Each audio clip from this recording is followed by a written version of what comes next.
चलिए आज हम अपने मोशन का ये 4th वीडियो है। पहले के 3 वीडियो में हमने डिस्टेंस, डिस्प्लेसमेंट, वेलोसिटी, स्पीड, उनके बीच के डिफरेंसेस और रिलेटेड न्यूमेरिकल कवर किए हैं। आज एक बहुत इंपॉर्टेंट टॉपिक हम कवर करेंगे, दैट इज़ एक्सेलरेशन। और जो आप बाइक चलाते हैं, कार चलाते हैं, तब आप एक डिवाइस को टर्न करते हैं, उससे आपकी स्पीड डिफ़र करती है। उसको आप नाम देते हैं एक्सेलरेटर, भ्रूम भ्रूम करते हैं ना। तो वो बच्चों एक्सेलरेटर नाम क्यों है? बिकॉज उसको जब हम लोग यूज़ करते हैं तब उससे वेलोसिटी में वेरिएशन होता है।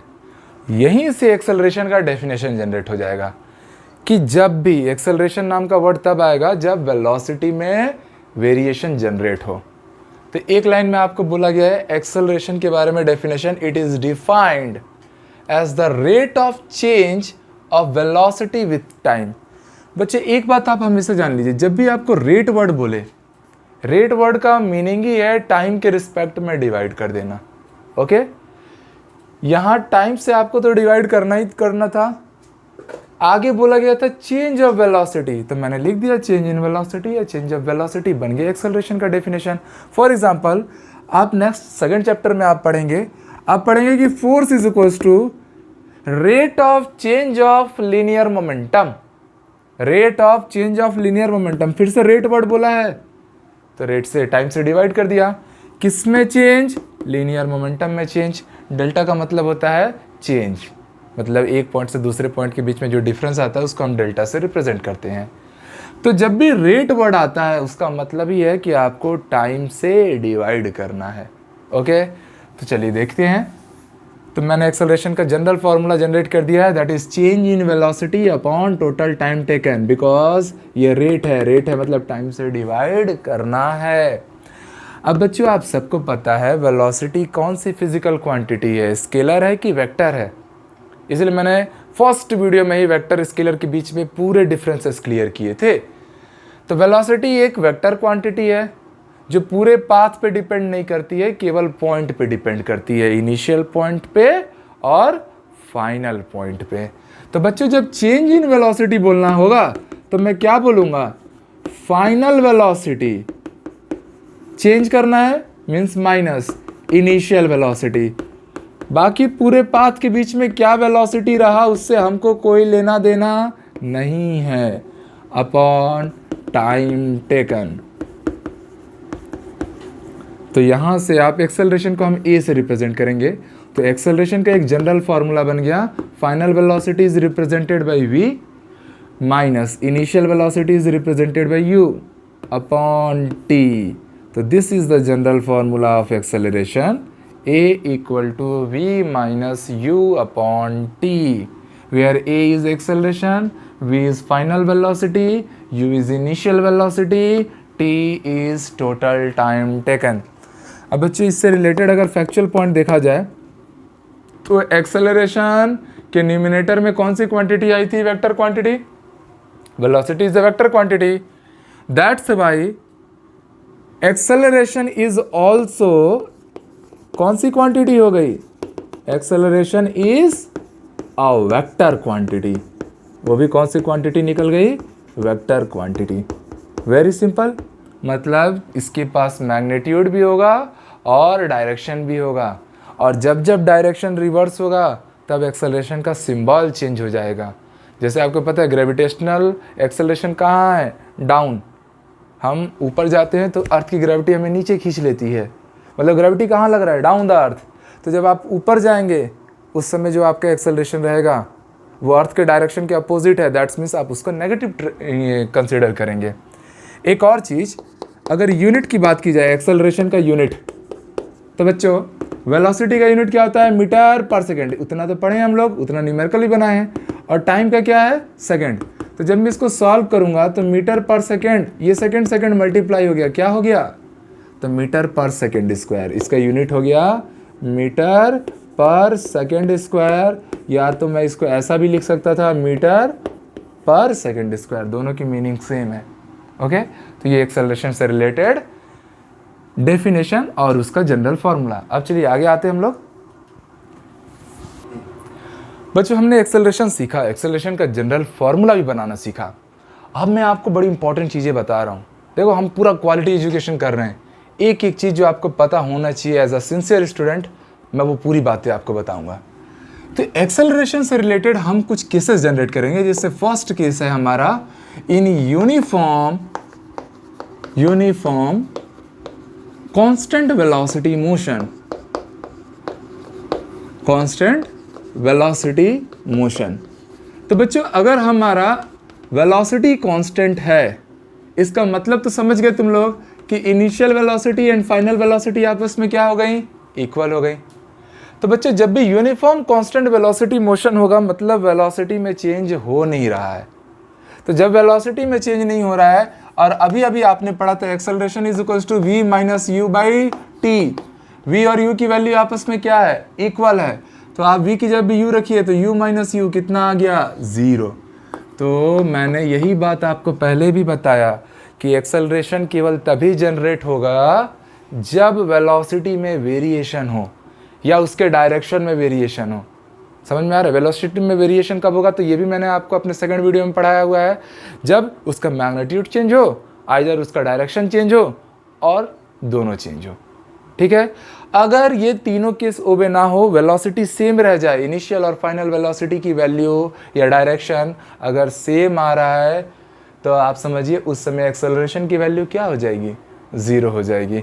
तो constant velocity motion uniformly through out a straight line, अगर स्ट्रेट लाइन के थ्रू लिया जाए तो हमारा एक्सेलरेशन इस बार कितना आया? 0। तो इसको हम लोग क्या नाम देंगे? Zero acceleration motion. इसी का नाम हो जाएगा ज़ीरो एक्सेलरेशन मोशन। अब बच्चों, इसका केस 2 लेते हैं, बड़ा इंटरेस्टिंग केस। केस 2 ये है जिसका हम नाम देंगे एक्सेलरेशन मोशन या एक्सेलरेटेड मोशन। अब एक्सेलरेटेड मोशन कब होता है? तो व्हेन वेलोसिटी ऑफ ऑब्जेक्ट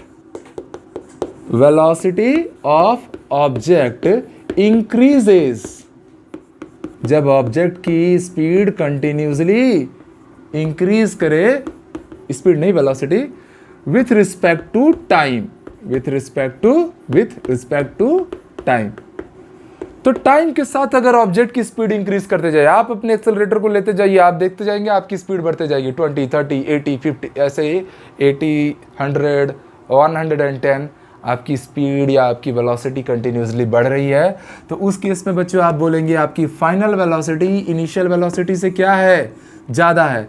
अगर फाइनल वेलोसिटी इनिशियल वेलोसिटी से ज़्यादा है, तो जब मैं एक्सेलरेशन का ये फॉर्मूला पुट करूँगा, तब मैं पाऊँगा कि एक्सेलरेशन क्या आया? पॉजिटिव आया। तो इसी को हम लोग बोलते हैं पॉजिटिव एक्सेलरेशन। तो इस मोशन को ही क्या बोलते हैं? Positive acceleration. और जब बच्चों एक्सेलरेशन की वैल्यू पॉजिटिव आएगी, उस मोशन को क्या नाम दिया जाएगा? Accelerated motion.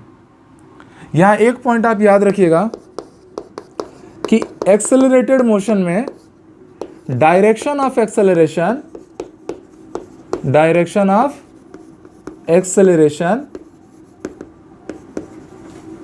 is along the direction of velocity। मतलब एक्सेलरेशन का जो डायरेक्शन होगा वो वेलोसिटी के डायरेक्शन में आएगा। कब? जब वो एक्सेलरेटेड मोशन कर रहा है तब। ठीक है? क्लियर है? अब देखिए, इसी का हम थर्ड पार्ट कवर करते हैं। यहां पर थोड़ा सा मैं रब करता हूं, यार है ना।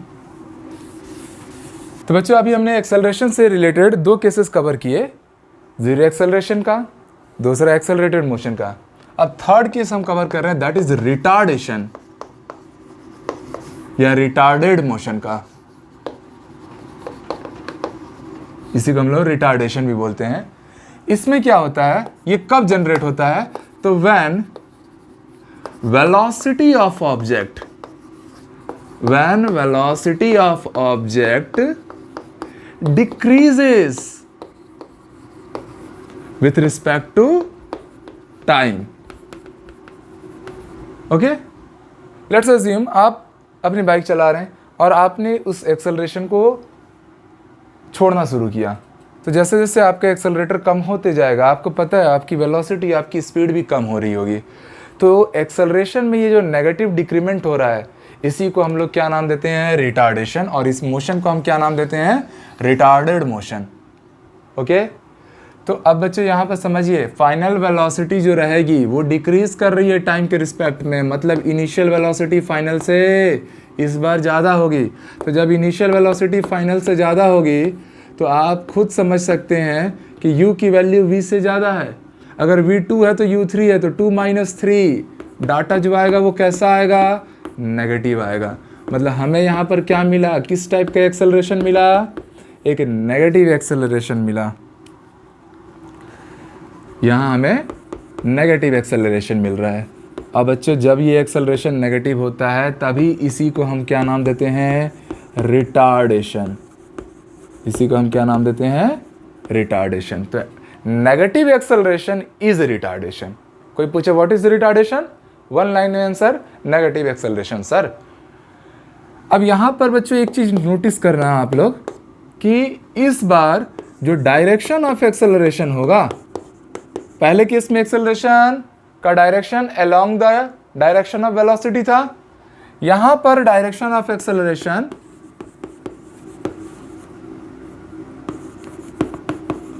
will opposite to the direction of velocity। Retardation के केस में वेलोसिटी और एक्सेलरेशन के डायरेक्शन क्या होते हैं? डिफरेंट होते हैं, चेंज हो जाते हैं। Is it easy? तो हमने एक्सेलरेशन क्या है वो सीखा। एक्सेलरेशन से इंपॉर्टेंट क्या केस बन सकते हैं? तो 3 केस आए हमारे सामने। जीरो एक्सेलरेशन तब होगा जब वेलोसिटी में चेंज ना हो, इनिशियल फाइनल वेलोसिटी सेम रह जाए। एक्सेलरेटेड मोशन तब होगा जब वेलोसिटी टाइम के रिस्पेक्ट में इंक्रीज कर रही हो, और रिटार्डेड मोशन तब होगा जब वेलोसिटी टाइम के रिस्पेक्ट में डिक्रीज कर रही हो और आप गाड़ी रोक रहे हैं, स्टॉप कर रहे हैं। तो जब आप अचानक से ब्रेक लगाते हैं बच्चों गाड़ी में, तब बताइए एक्सेलरेशन मोशन होता है कि रिटार्डेशन होता है? रिटार्डेशन होता है। ठीक है, तो चलिए अब इसको आप नोट कर लीजिए, वेरी इंपॉर्टेंट केस। अब इससे रिलेटेड हम न्यूमेरिकल डील करेंगे। अब प्यारे बच्चों, अब एक्सेलरेशन से हमने कॉन्सेप्चुअल बातें कर रही हैं, अब थोड़ा मज़ा लेते हैं, उससे रिलेटेड न्यूमेरिकल बनाते हैं। ओके, चलो देखो सवाल क्या बोल रहा है। सवाल, if an object start it's motion from rest. अच्छा, मैं यहाँ बस डाटा लिख रहा हूँ, सवाल तो पता है आपको। तो object starts it's motion from rest बोल दिया है। तो बच्चों जैसे ही रेस्ट से मोशन स्टार्ट होगा, आप हमेशा एक बात जान लीजिएगा, आपकी इनिशियल वेलोसिटी के बारे में उसने रिपोर्ट कर दिया आपको। स्टार्टिंग रेस्ट से हुआ है, दैट मीन्स कि मेरी वेलोसिटी, इनिशियल वेलोसिटी क्या थी? 0 थी। तो यहाँ पर रेस्ट वर्ड यूज़ करते ही हम समझ गए इनिशियल वेलोसिटी मीन्स u की वैल्यू हो गई 0। This is u, metre per second. Okay, next बच्चों आगे हमसे और बोल रहा है and reaches the velocity of 6 metre per second. तो वो फाइनल वेलोसिटी दिया है, वो आपको क्या दिया है? फाइनल वेलोसिटी की वैल्यू। तो फाइनल वेलोसिटी v दिया है 6 मीटर पर सेकेंड इन 2 सेकेंड। तो भैया टाइम भी दे रखा है, बहुत प्यारा क्वेश्चन। टाइम दिया है, अगेन उसका भी डाटा दिया है। हमसे बोल रहा है एक्सेलरेशन की वैल्यू बताइए। Very easy question, acceleration a की वैल्यू बतानी है। हमने पढ़ रखा है a equal to nothing but v minus u by t. v की वैल्यू 6, u की वैल्यू रेस्ट से स्टार्ट होने के कारण 0 अपॉन टाइम कितना है? 2 सेकेंड। तो बच्चों एक्सेलरेशन की फाइनल वैल्यू क्या आ गई? 6/2। कितना आया? 6/2। यूनिट क्या होता है? Metre per second square. हो गया सवाल। चलो अब नेक्स्ट सवाल में आएंगे हम लोग। बच्चों अब ये भी एक क्वेश्चन देख लो। इसमें बोल रहा है एक शिप है, एक सबमरीन या जो भी का स्टीमर, एक शिप है, is moving at A speed of 56 kilometre per hour. That means कि हमें क्या मिल गया? हमें हमारा इनिशियल वेलोसिटी मिल गया। इनिशियल वेलोसिटी u की वैल्यू हमें मिल चुकी है, that is 56 kilometre per hour. जिस यूनिट में दिया आप रहने दीजिए, कोई बात नहीं है। आगे सवाल में बोल रहा है कि 1 सेकेंड लेटर, टाइम दिया हुआ है, कितना टाइम दे रखा है 1 सेकेंड। टाइम t की वैल्यू हमको मिल चुकी है 1 सेकेंड। अच्छा, ये आर में है और ये सेकेंड में आ गया, बात का थोड़ा ध्यान रखना।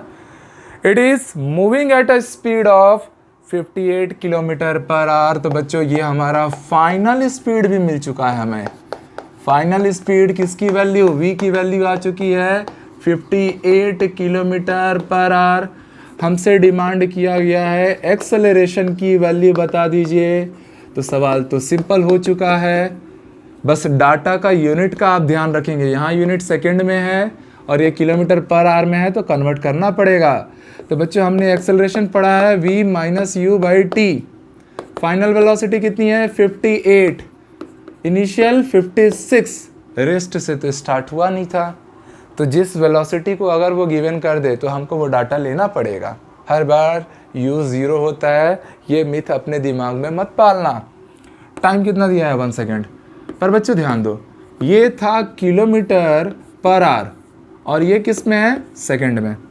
एक चीज़ जान लो, 1 आवर में होते हैं 60 मिनट, ओके, और 1 मिनट में होते हैं 60 सेकेंड। ये बस ऐसे ही सीख रहे हैं हम लोग। तो इसका मतलब कि 1 आवर में कितने सेकंड होंगे, तो 60 इंटू 60 सेकेंड होंगे, मतलब 3600 सेकेंड। एक घंटे में कितने सेकंड होंगे 3600 सेकंड। तो एक सेकंड में कितने आर हो जाएंगे, तो 1/3600 आर। Is it clear? ये पॉइंट आप रखिए अपने दिमाग में। अब चलिए अब सवाल में आते हैं। ये जो 1 सेकेंड की वैल्यू है, बिकॉज यहाँ पर आर में है यूनिट, तो आप इसको भी आर में कन्वर्ट कर दीजिए। तो आप बोलेंगे a इक्वल टू, ऊपर कितना बचा है 2, 58 माइनस 56 बचा 2 अपॉन 1/3600। ये क्या था किलोमीटर पर आवर, और ये किस में आया आर में। ये पलट के ऊपर चले गया, 3600 इंटू 2, टोटल कितना आया 7200 kilometre per hour square. This is your acceleration. चलिए बच्चों नोट कीजिए। बच्चों एक और नया सवाल करते हैं हम। क्वेश्चन नंबर 12 बिगिनिंग से अगर देखा जाए तो एक्चुअल में तो 14 है, ये 2 क्वेश्चन पहले ही हमने किया था। तो एक सवाल आप पढ़ पा रहे हैं और ये एनसीईआरटी का क्वेश्चन है। क्वेश्चन क्या कहता है, Rahul start from rest. From rest बोलने से इनिशियल वेलोसिटी 0 मिल गया हमें। ओके वेरी गुड, सभी ने सोचा ना। Starts running and attains a velocity of 6 metre per second in 30 second. तो फाइनल वेलोसिटी दे दिया 6 मीटर पर सेकेंड, टाइम दे दिया 30 second, easy. Then he slows down, उसके बाद वो धीरे कर रहे अपनी स्पीड को uniformly to 4 metre per second in next 5 second. तो बच्चों यहाँ पर राहुल ने 2 टाइप का मोशन किया। पहला वो दौड़ना शुरू किया, फिर वो धीरे से थक गया, और थक गया तो वो अपनी स्पीड को अब कम कर रहा है। तो 2 अलग अलग टाइप का मोशन है बच्चों, और सवाल में पूछा भी गया है calculate the acceleration in both the condition. तो पहला तो हम लाते हैं फर्स्ट कंडीशन। पहले हम फर्स्ट कंडीशन पे बात करते हैं। तो डियर स्टूडेंट, फर्स्ट कंडीशन में राहुल ने अपना मोशन कहां से स्टार्ट किया है। Rahul starts motion from rest. From rest, तो रेस्ट वर्ड यूज करते ही हम समझ गए कि आवर इनिशियल वेलोसिटी u की वैल्यू कितनी हो गई 0 metre per second. Is it easy? And attains to reach a velocity of 6 metre per second. तो बच्चों 6 मीटर पर सेकेंड बोला है, दैट मीन्स वो मेरी क्या हो गई फाइनल वेलोसिटी। वो मेरी हो गई final velocity 6 metre per second.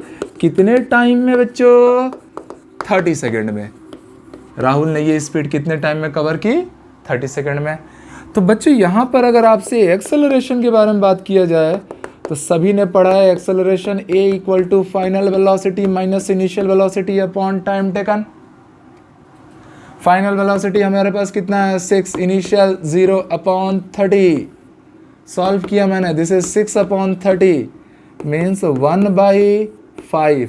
तो बच्चों ए की वैल्यू एक्सेलरेशन कितना आया 0.2 metre per second square. Acceleration क्या है, पॉजिटिव है। अगर एक्सेलरेशन पॉजिटिव आया है इसका मतलब कि वो एक्सेलरेटेड मोशन कर रहा है, मतलब उसकी स्पीड बढ़ रही है। पर जब मैं सेकंड कंडीशन में आया तो देखो, पहले कंडीशन ये इनिशियल पॉइंट था ए, यहाँ से राहुल ने दौड़ना शुरू किया था, ओके, और राहुल दौड़ के पहुंचा पॉइंट बी पर। जब बी पर पहुंचा उस समय इसकी स्पीड थी 6 मीटर पर सेकेंड। यहाँ राहुल अब पहुंच चुका है, बट अब उसकी जो स्टेमिना है वो थोड़ी सी कम होने लगी और वो थक गया है। अब वो अपनी स्पीड को क्या कर रहा है, स्लो डाउन कर रहा है। अब जब बी से सी जा रहा है वो क्या हो रहा है, स्लो डाउन हो रहा है, उसकी स्पीड कम हो रही है और फाइनली कितनी हो जा रही है 4 metre per second. Easy students? तो बच्चे जब आप बी से सी गए, आप समझिए यहां पर वो रेस्ट में था, यहां पर तो क्या था, रेस्ट में। तो आपने इनिशियल वेलोसिटी क्या लिया था 0 metre per second. B point तक पहुंचा, स्पीड 6 मीटर पर सेकेंड। तो ये वाले कंडीशन में, ये कंडीशन में ये मेरा फाइनल वेलोसिटी था, ये मेरा इनिशियल वेलोसिटी था। बट अब जब वो बी पर पहुंच चुका है, अब राहुल थक गया है, अब वो अपनी स्पीड को रिड्यूस कर रहा है, डिक्रीज कर रहा है। तो बच्चों अब समझिएगा, अब ये आपके लिए इनिशियल वेलोसिटी बन जाएगा and this should be your final velocity. पूरा ग्राफ से सबको समझ में आ रही है बातें? तो अब हम समझेंगे कि फॉर सेकंड कंडीशन, अब हम सवाल के सेकंड कंडीशन पे जा रहे हैं। तो सेकंड कंडीशन में मैंने इस चीज को विजुअलाइज किया कि इनिशियल वेलोसिटी अब राहुल का कितना लिया जाएगा। देखो सवाल में बोला नहीं था, आपको सोचना पड़ेगा कि अब बी से सी जा रहे हो तो इनिशियल पॉइंट बी है, उस समय राहुल की स्पीड क्या है, तो this is 6 metre per second. और फाइनल वेलोसिटी ऑफ राहुल कितना आएगा, वो दिख रहा है, राहुल लास्ट में तो यहीं पहुंचेगा, this is 4 metre per second. कितना टाइम राहुल को कवर करना पड़ा इस सेशन को कंप्लीट करने में, 5 सेकेंड में वो ये चीज़ें कवर कर रहा है। तो बच्चों अब अगर मैं बात करूंगा आपसे, एक्सेलरेशन बता दीजिए, तो very easy, acceleration a equal to what, v minus u upon t. V की वैल्यू है 4 माइनस 6/5, टाइम हमने 5 रखा, तो दिस इज -2/5। बच्चे जब आप इसको सॉल्व करेंगे तो आपका एक्सेलरेशन का वैल्यू आएगा 0.4 metre per second square negative में। बिकॉज आवर एक्सेलरेशन नेगेटिव है तो बच्चों यहाँ पर कौन सा मोशन हो रहा है, रिटार्डेशन। यहाँ क्या हो रहा है, रिटार्डेशन मोशन हो रहा है, मतलब उसका एक्सेलरेशन का डायरेक्शन उसके वेलोसिटी के डायरेक्शन के अपोजिट है। तो ये कुछ क्वेश्चंस थे अच्छे, हमने एक्सेलरेशन को पूरे डिटेल में समझा। और एनसीईआरटी, ये क्वेश्चन एनसीईआरटी की बुक का ही था, तो आप सभी इसे अच्छे से करें क्योंकि एग्ज़ाम में आ सकता है आपके। अब अगले क्लास से बच्चों हम ग्राफिकल रिप्रेजेंटेशन पे बात करेंगे कि किस किस ग्राफ में या किस किस सेगमेंट में किस किस टाइप का ग्राफ बनता है, और बहुत सारे ढेर सारे ग्राफ पे बात करेंगे। Because graphical representation mental development के लिए बहुत इंपॉर्टेंट है। बड़े बड़े सवाल आप चुटकी में बना पाएंगे ग्राफ से, वो चीज़ मैं आपको सिखाऊंगा। तो नेक्स्ट क्लास में मिलते हैं, तब तक के लिए आप वीडियोस को खूब सारा लाइक करें, सब्सक्राइब करें और अपने बाकी के फ्रेंड्स में भी बताएं। आज के लिए इतना ही। Have a great day, take care.